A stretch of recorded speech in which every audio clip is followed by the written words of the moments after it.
38.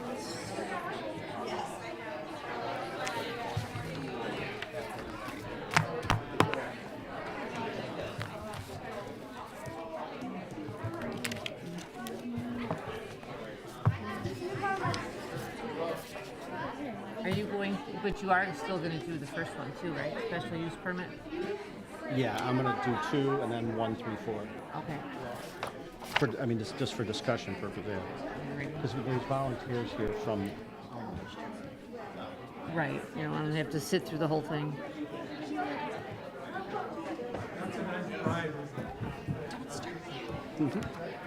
Oh, we can get the library people to sign these.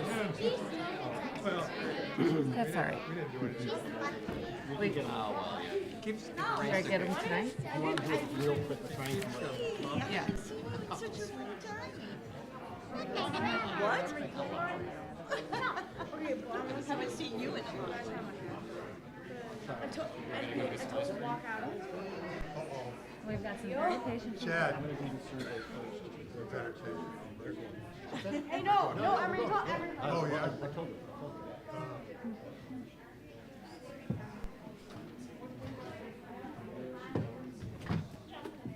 What's all back there? The secrets in the back. There's a bathroom back there. It's exciting. And a lot of files and paperwork. Files and paperwork. Yeah. I sit here for a parks meeting, so sometimes. There is bulletproof underneath here too. There's steel plates that are put in there. Yeah. I'm the first. Yeah. I was wondering if we were going to have it. I mean, we certainly not done last year. Was it last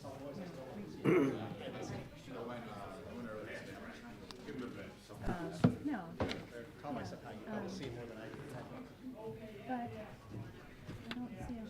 Sometimes. Not exactly a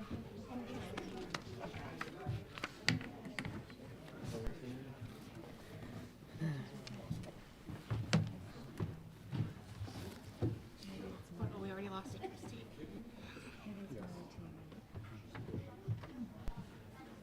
I got one.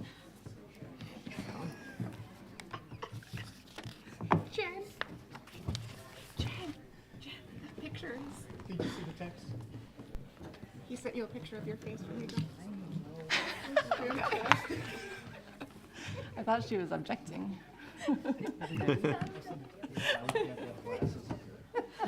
Oh, Okay. I promise not. Maybe I shouldn't be allowed to take a picture. Is Noah ready yet? No? Oh, okay. Oh, there she is. Okay. Probably should. So we got Mitzi to sign. Okay, if the board members could all please make sure you have your microphones on. Okay, the hour being 7:44 PM on Monday, May 8th, I'd like to call to order the Village of Brookfield Committee of the Whole meeting. Bridget, could we have a roll call for the committee, please? Trustee Ketchmark? Here. Trustee Cote? Here. Trustee Hendricks? Here. Trustee Nirmatsu? Here. Trustee Gahuli? Here. Trustee Kaluzny? Here. And President Garvey. Here.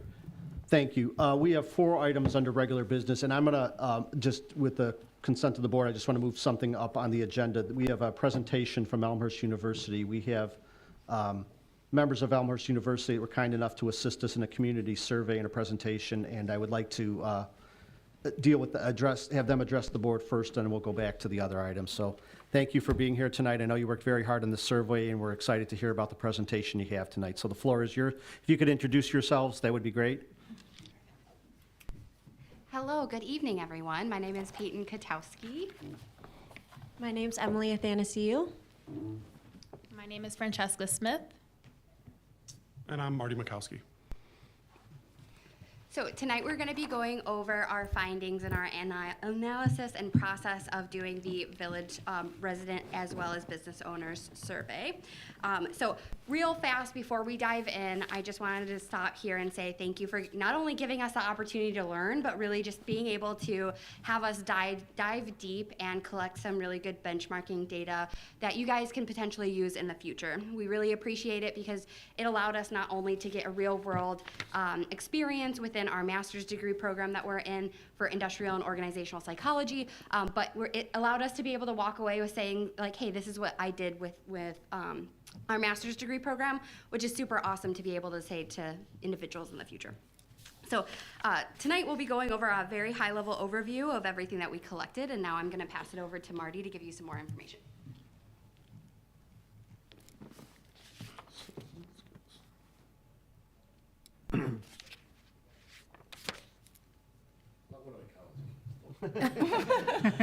There we go. So we introduced ourselves, and like Peyton said, for the past almost 16 months, we've been working with the Village of Brookfield and the Village Manager's Office to complete a citizen and resident survey.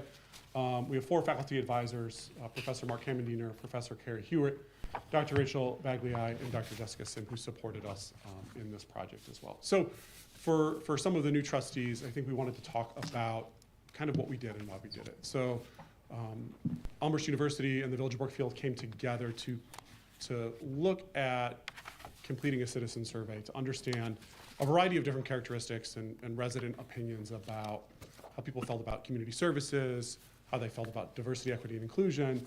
And so really the goal for us was to give you a benchmark. And so we're coming back here tonight to present some of that information. You also should have a report that we prepared for you that kind of summarizes some of the findings that we had and recommendations.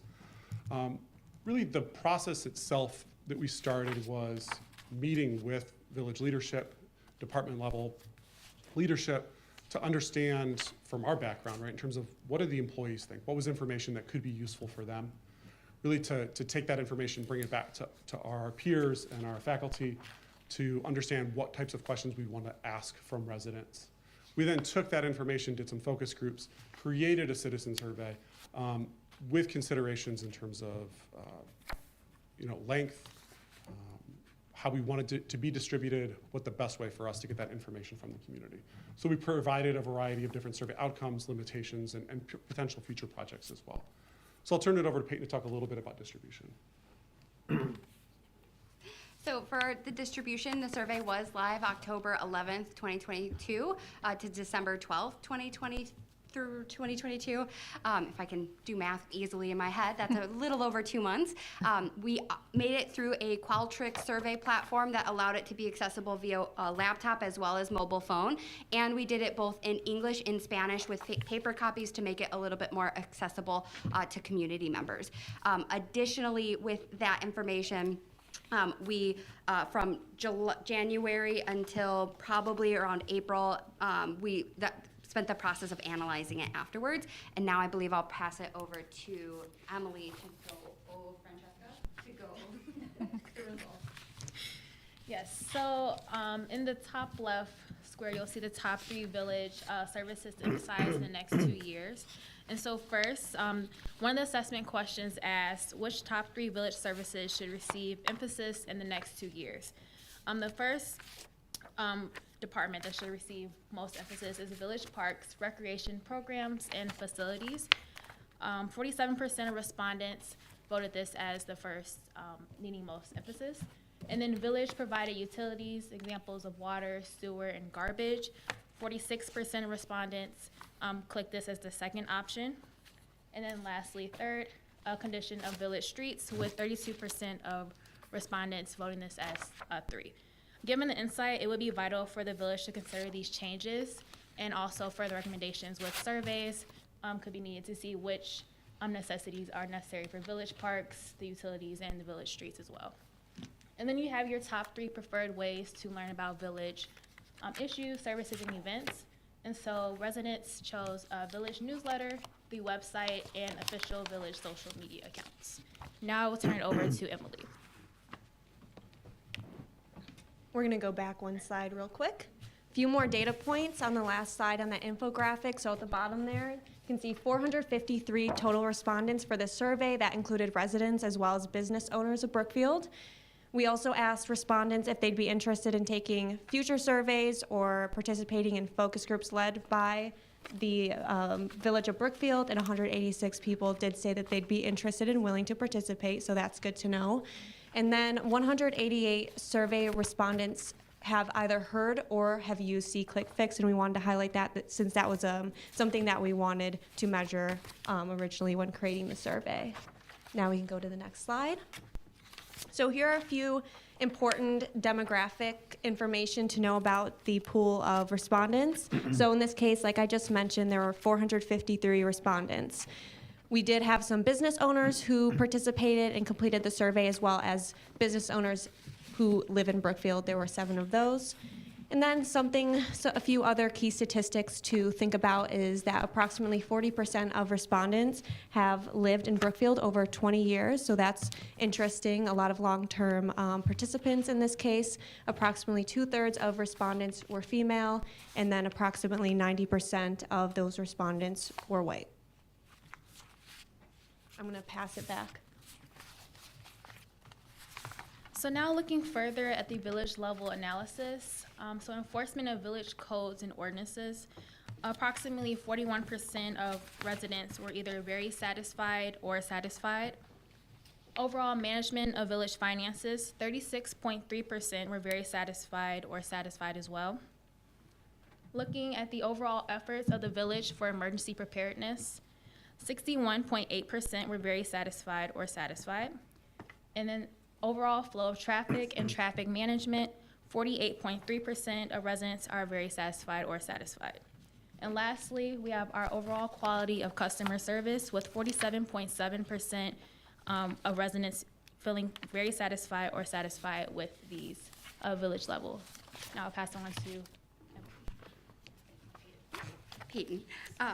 So going a little bit deeper, so the overall maintenance of village streets received a 47.8% either satisfied or very satisfied. This means quality of roads, potholes on the roads, etc. Overall maintenance of village buildings and facilities, they received 53.3% were either satisfied or very satisfied. And then overall effectiveness of village communications, 51.1% of residents were either satisfied or very satisfied. And then lastly, individuals or accessibility of affordable housings, individuals who rated this question, 53.9% of residents were either satisfied or very satisfied. Now I'll pass it over to Emily to go over demographics. Or nope, I lied, diversity, equity, and inclusion. So we wanted to measure diversity, equity, and inclusion within the Brookfield community. And here on the screen, you can see a few examples of the questions that we asked. So essentially, we asked participants to indicate how much they agree with the following statements. And so looking at this graph, the numbers that you can see with each color, that's the number of people who responded or selected, whether they agree or disagree. It's not out of percentage, just to clarify that first. Green and yellow are those who agree or strongly agree, and as you look at the graph, you can see that those make up the majority of the responses. And so, for example, looking at our community is welcoming to people from diverse backgrounds. Our community respects and values individuals from diverse backgrounds.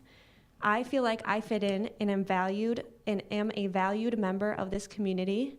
I feel that my community is accepting of people like me. So when you look at this graph, you can see a large majority of respondents strongly agree, or in that neutral area in between. So we wanted you to reflect on that, and a lot of the other data around diversity, equity, inclusion looks very similar to this graph. And we talked about these village satisfaction ratings a little bit earlier. We wanted to put a visual representation. So the 3 questions represented are around that overall quality of services provided by the village, overall quality of customer service provided by village employees, and then the overall effectiveness of village communication. So we want you to look at really the blue, the green, and the yellow. So looking at neutral and above is what we see here is that for the overall quality of services is that 81% of respondents believe that it's neutral, satisfied, or very satisfied with the services provided by the village. You can see that with customer service, we have 73% are in that neutral, satisfied, or very satisfied. And then the final category around village communications, we're looking at, again, neutral, satisfied, and very sad of 74%. So what we see is a trend that people are on the positive side of how they're looking at village overall from a satisfaction perspective.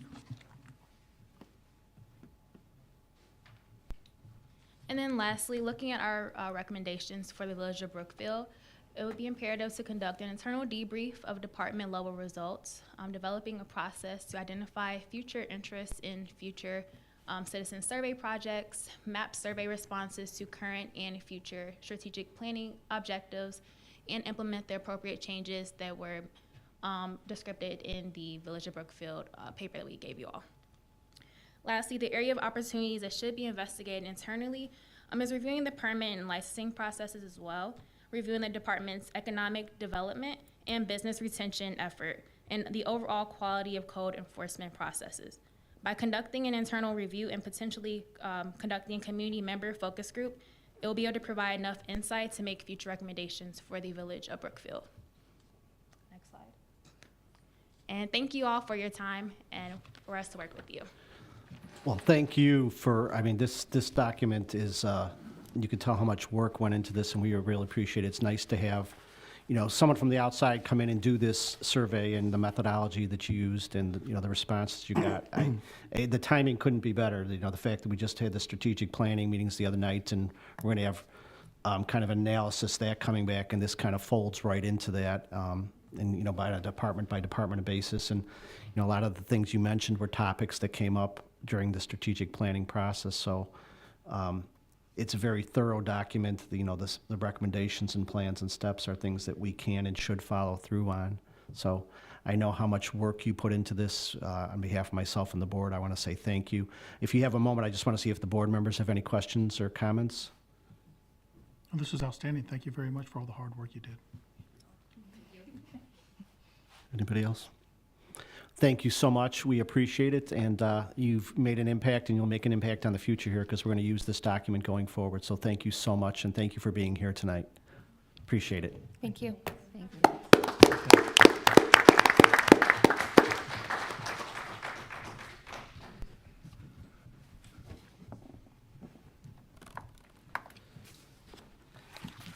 Okay, I'm going to go back to the agenda, and the first item we have is a discussion of a request for a use of a special permit for a cannabis dispensary use at 8863 West Ogden Avenue. As Trustee Hendricks indicated, this was the subject of a planning and zoning commission meeting. I'm going to turn it over to our village planner, Kate Portillo, to provide a presentation and summary. I believe the applicant is here, and we'll go through this, and if there's questions or comments, we'll deal with it as we go through. So thank you, Kate. Thank you, Honorable President Garvey and trustees. The case before you is 2308, a request for a special use permit to operate an adult use cannabis dispensary at 8863 Ogden Avenue.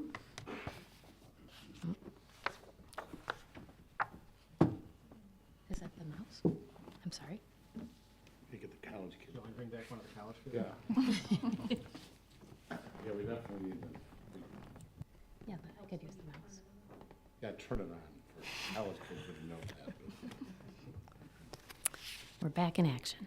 There we go. So 8863 Ogden Avenue has housed a number of businesses over the years, most recently A to Z Medical, and arguably the most well-known, Bambino's. The building is presently vacant. This property is located in the C1 General Service District. That's a commercial district. The same commercial designation is also to the west, north, and east. And the parcel to the south of this subject site across the alley is A1 single-family residential. The proposed use is to include renovations of the commercial structure on the northwest portion of the site. And the petitioner is also proposing removal of the existing legal nonconforming residential structure. Of note, the existing nonconforming pole sign will be removed. So what you see here is the proposed site plan submitted with the application.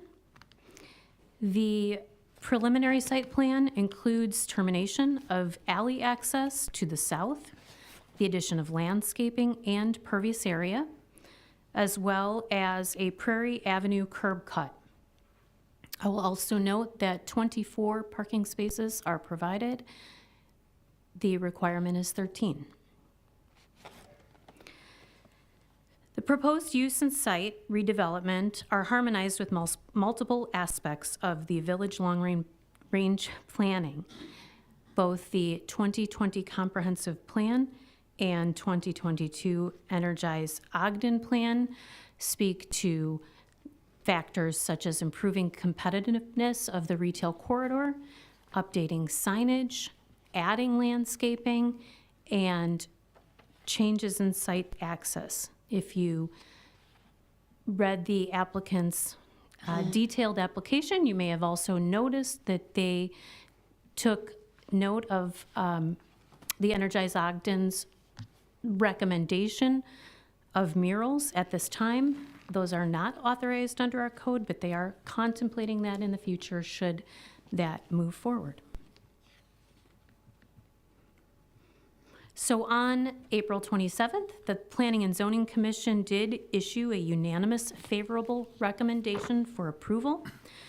Their findings of fact determined that the proposed use is compatible with the intent and purpose of the zoning district and the surrounding area. It is arguably less intense than some of the previous uses, and it does remove nonconformances and improves the site. They also felt that it does not cause or intensify impacts on property, public facilities, or neighboring properties, particularly with these 3 conditions that they included in their recommendation.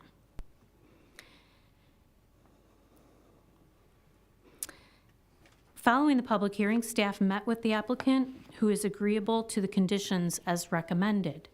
And essentially, staff pivoted from the recommendations of the Planning and Zoning Commission and fine-tuned those to meet the code requirements. The 3 conditions are the installation of a 6-foot-high opaque wooden fence along the entire southern property line, to work with the property owner to the east to either repair the fence and make it opaque or replace the eastern property line fence to match the southern property line fence. And thirdly, eliminate the Ogden Avenue curb cut with a permit from IDOT prior to an occupancy permit. And that concludes my report. Thank you, Kate. Does any board member have any questions or comments for Kate at this point? I'd like to just point out a couple of highlights from the meeting the other day. We had several people come up from the public and comment, and first of all, we're always appreciative when the public does comment because we want people to participate in the process. It makes this easier for all of us. The comments that were brought up, there were several concerns about traffic, which I think the applicant satisfied, especially with the condition, once we remove that curb cut, that should improve the traffic at that corner. There were questions about the lights. The applicant addressed that as well. They will submit a photometric plan, and that the lighting should not be problematic for the neighbors. And actually, the neighbor directly to the south recommended the fence. She was concerned about traffic in the alley blocking her access to her garage and to her neighbors. The fence was the answer to that this would give a little extra separation. Let me see. The only other questions I can recall were consumption on the premises, which was amply addressed that there will be no consumption on premise ever. It won't be allowed, and the security guard on site will be patrolling and watching the parking lot as well. Thank you, Trustee Henry. And that consumption prohibition against consumption is both in the state and local ordinance, is that correct? Okay. Any other board members have questions or comments for Kate at this point? Kate? I do, I'm sorry, go ahead. I was gonna ask about the curb cut on Ogden. Seeing that we have to deal with IDOT for that one, how long of a process does that take? Because if they're, they have to have an occupancy permit, but they have to have the curb cut taken care of, or the permit taken care of? So they have preemptively already gathered the information on doing that, and staff has a sense from the village engineer as to the timing of that. The way that we propose this condition is that they must actively have that permit from IDOT and be moving through the process in order to gain occupancy. Trustee Cote, I've worked on these type of projects before. You could typically, it's much harder to get a permit to create a curb cut than it is to eliminate a curb cut. I think this is a unique situation where the applicant, the village, and the state is going to be in full support and approval of this. I've talked to the village engineer about how long it should take to get a permit to remove. We're still dealing with the state. We still have to go through a permitting, or they have to go through a permitting process, but we're hoping within 3 to 4 months, we've already. So it would fall in line with their existing plan. That's- I just didn't want to belay it too long, and, you know. And we've already worked with the applicant.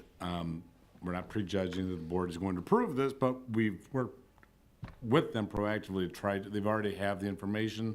I think they have the application to send to IDOT. I'm not, maybe they can report if they've done that or not, but so we will work with them to move the process along as quickly as possible, because again, the state wants this. I mean, they like to see curb cuts removed, so we're hoping it'll be a little quicker.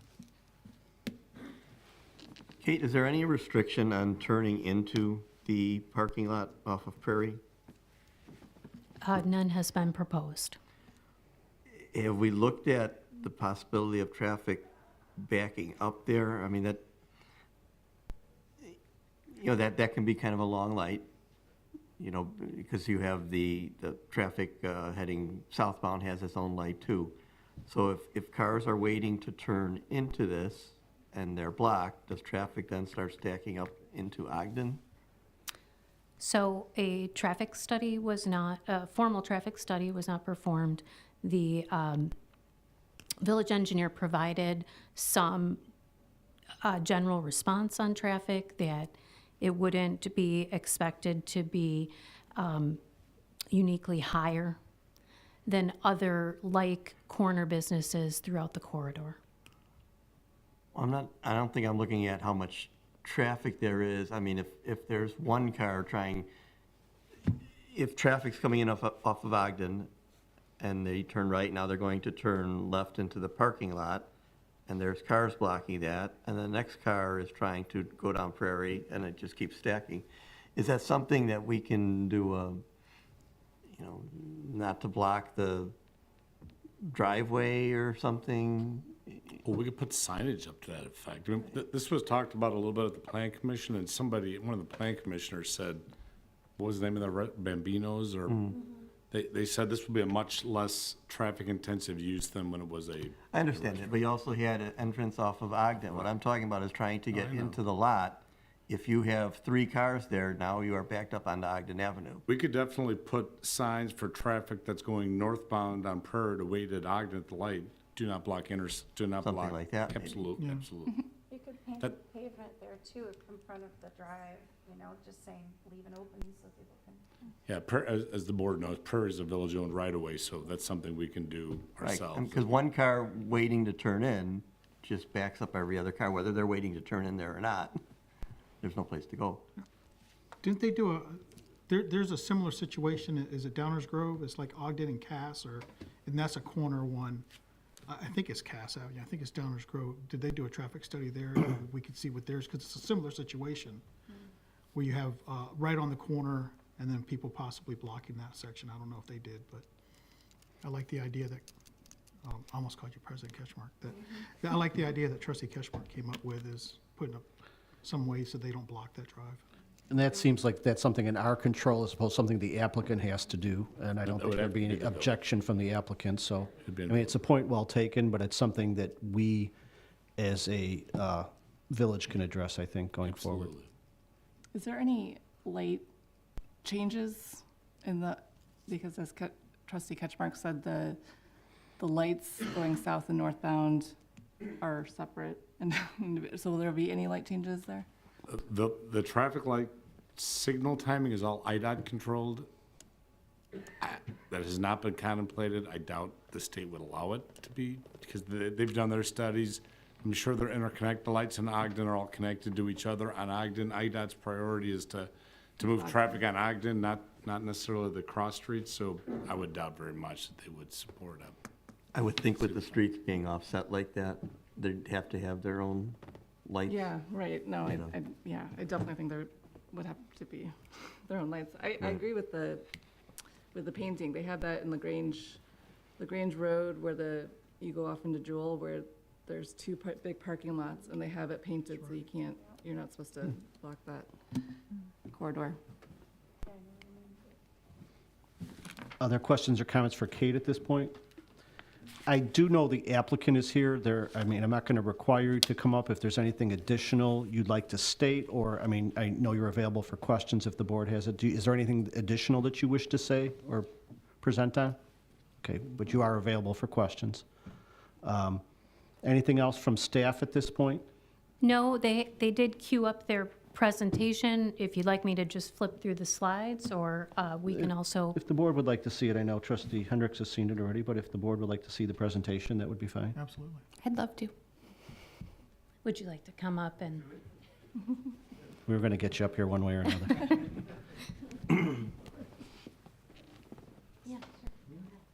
If we could just have your name for the record, please. Yes, my name is Ambrose Jackson, and we'll just start off with a round of introductions. Good evening, Please. everyone. My name is Ambrose Jackson, CEO of the 1937 Group. Happy to be here.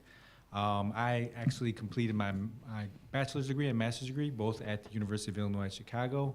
Spent about 12 years working in hospital management in the areas of specifically process improvement, regulatory compliance, patient safety, and consumer experience.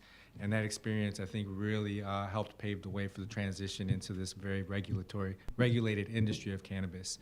We're happy to be here. We spent 4 years getting to this point. Our application was submitted in 2019. And again, we're happy to contribute to the Energize Ogden plan, tax revenue, jobs, and just be good stewards of the community.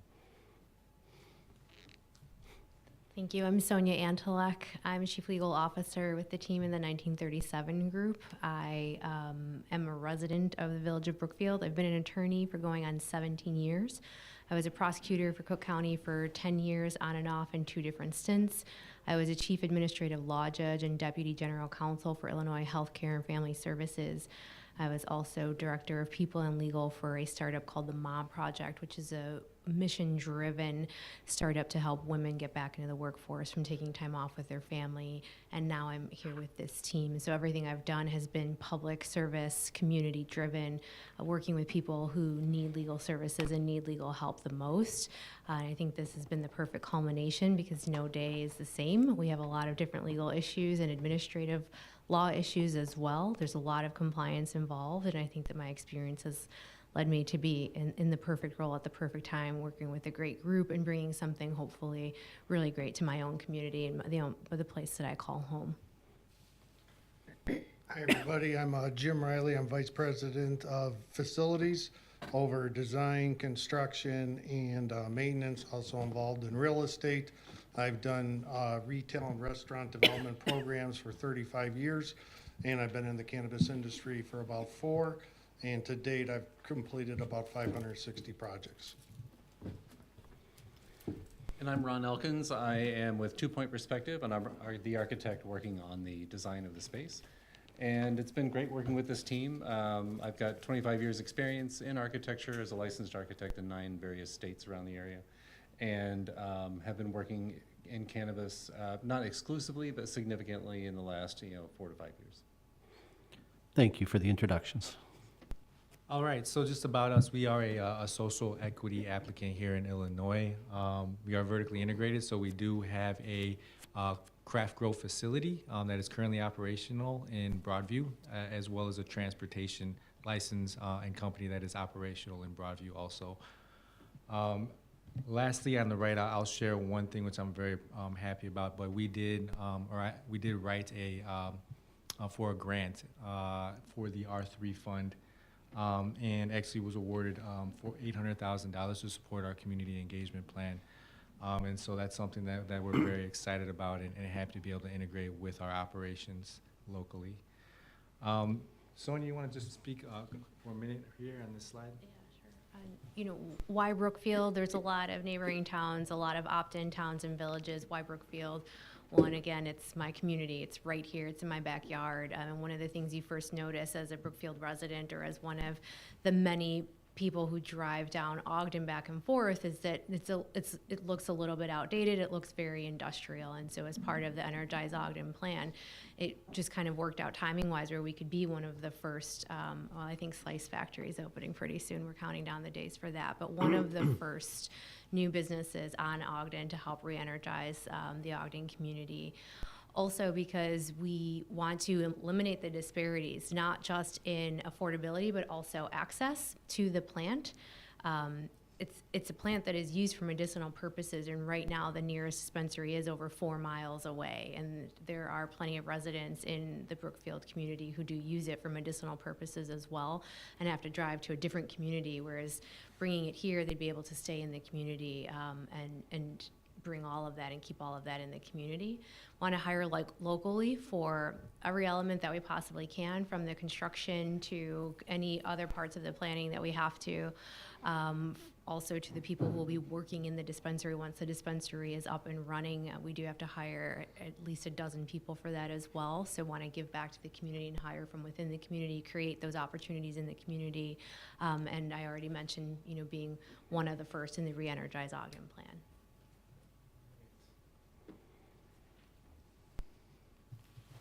All right, so we talk a little bit about safety and security. I do want to address one thing, which is sharing a little bit about the profile of a dispensary customer. When we talk about the regulated market, right, some of the concern is that there'll be perhaps less desirable people hanging around or using drugs outside of the facility, and that's really not the type of person that frequents this business. When you look at the profile of the customer, you'll see that actually women make up more than half of dispensary customers. More than half have a college degree or higher, and they're more likely to participate in the workforce. So these are not folks who are sitting at home just hanging around all day and being lazy, right? And there's a reason for that. It's because these are folks who choose to go to an establishment and pay a premium for to know what they're getting, things that are lab tested and so forth. And again, it makes sense because as was mentioned, there is it's been proven that there is both a therapeutic and a medicinal value to the plant. So Jim can speak a little bit about the actual security features at this thing. There we go. There we go. Oops. So, yeah, so taking on best practices for safety of our clients and safety of our employees is really our #1 priority. There will be no product displayed internally. As a matter of fact, the local regulators would be the IDFPR, who are oversee all of the cannabis sales, and that is not compliant with them. So we do not display any product. There's secured access areas. All of the areas are controlled with access cards. The vault walls actually exceed IDFPR requirements. The cameras are fully viewable by the Illinois State Police, and we also keep records for 4 months to be compliant. We incorporate a man trap, exit and entrance. There's always an armed security guard there. We use bonded security film on the windows. There's 24-hour surveillance with high-resolution face recognition cameras as well, the security guard, and then also managing and keeping all of our site fully compliant. So those are some of our really big priorities. Thank you. And then the last piece that we have are some designs of the facility. Is that something that you'd like to? It's actually on your slide. Okay. Yeah. So this is the interior. You know, we're in the process of designing the interior, but we do have the exterior design as well as the floor plan available for your review. Sure. We also went old school and have boards as well. So let me go to the floor plan. But like Jim had mentioned, I mean, it's a bit. We have, So the same drawings. and we appreciate that. We appreciate these copies. Trying to use the existing facility, the existing main entrance on the side, east side, and the existing entrance in the rear for delivery and for secure access. But like Jim said, it's a very secure space, multiple checkpoints of entry, and just making sure that the good guys get in, the bad guys don't. So the one thing with the Ogden Avenue curb cut, we've actually submitted to IDOT already for at least comments on that. So once again, we really beautified the site. We made it flow a lot better. We believe that, and you know, paralleling what your beliefs are as well, getting rid of that Ogden Avenue access will be very, very beneficial. Very, very beneficial. Oops. Yeah, I think that's it. So, and you know, once again, you know, really being contiguous with, you know, Energize Ogden, you know, taking off the roof, replacing it, putting up a new facade, and really creating something hip and happening, something that's really gonna make a difference to the, to Ogden Avenue. So. And these exterior views are also in there. Yes. So you can see we're keeping the structure of the building, but basically giving it a facelift on all four sides. And seeing as that's a prominent intersection with you know, visibility on 360 degrees all the way around it, just trying to give it a new life for another 50 years or so. Thank you. Does anyone have any questions of the applicant at this time? Any board members? No, I just wanted to say, you know, thank you. It was a very thorough application. I enjoyed reading all of the aspects regarding sustainability and some mentions of the Cross-Community Climate Collaborative. I know you're participating in that session, so thanks very much. I'm really excited to see some action taken with the Energize Ogden plan and it taken so seriously in all aspects of the design and presentation. So just really excited about how much this team looked at that and incorporated it into the plan. Yes. Okay, I'm gonna open it up, just see if, there's gonna be general public comment later on, but is there anyone in the audience that would like to comment, questions or comments at this time? Anybody on my right side have any questions or comments related to this specific item? Anybody on the other side, the left side? Okay. Okay, you could have a seat if you would like. Thank you. Any other questions or comments or discussion from the board at this point? No. Okay, so our process here for the applicant is, you know, the board has seen the presentation and had the packet, and we appreciate the actually the bigger copies. We review this, take in public comment over the next 2 weeks, and we would address this recommendation from the Planning and Zoning Commission at the May 22nd Village Board meeting. So you're welcome to attend that meeting. It would be 6:30 on May 22nd. You don't have to attend, but you're welcome to attend. And that's when I would most likely call this for a vote from the Village Board. So thank you for coming out tonight. Appreciate it. And we'll take this under advisement.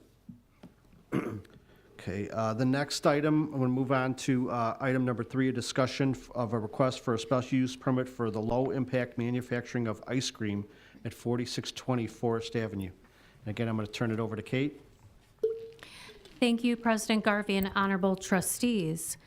As you stated, this is a request for a special use permit for the low-impact manufacturing of ice cream. The site is 4620 Forest Avenue. This is an I-1 industrial zone site just north of 47th Street. For many decades, the occupant was Tenco Hydro Incorporated, and the ownership recently changed. The site was purchased for product distribution to Melt and Dip franchise operators in the Chicagoland area. So the site is located in red in the middle of this image, and it is on the Both the south and the east sides, you will find industrial zoning, the I-1 designation. On the west side of the site, it is A2 single-family zoning, and on the north side of the site, it is B multiple family zoning. So the owners, who are Khalid Habab and Saeed Khattab, do intend to use the site for warehousing and distribution, which is a use that they can do without any special permissions.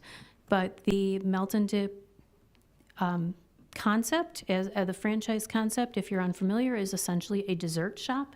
And so they do, they're operating in Broadview currently, and they'd like to move all of their operations to Brookfield, including their manufacturing of of ice cream and gelato. So in the use table in the village code, that falls under low impact manufacturing and requires a special use permit. The 4 machines that operate to make the ice cream and gelato are in the southeast quadrant of the building, and that is the furthest away from the residential zoning. The machinery is water cooled, and as one of the commissioners referenced in our Planning and Zoning Commission hearing, they are, that particular commissioner had experience with these machines. This was Commissioner Benjamin, a former health inspector, and he confirmed that they do not make a significant amount of noise that would be audible outside of the building. And so, on April 27th, 2023, the Planning and Zoning Commission issued a unanimous favorable recommendation for approval of the special use, noting that it is less intensive than the previous use and does have compatibility with the zoning district and surrounding areas.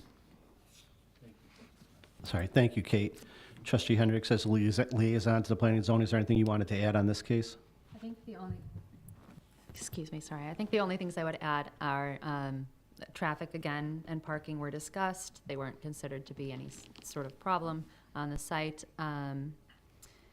And we're missing the site plan, the plan of the building in the packet. But when you see that, it's really very apparent that there are 4 small machines that are in the area of the building, like Kate said, farthest away from the residents. It is unlikely to be a problem to the residents.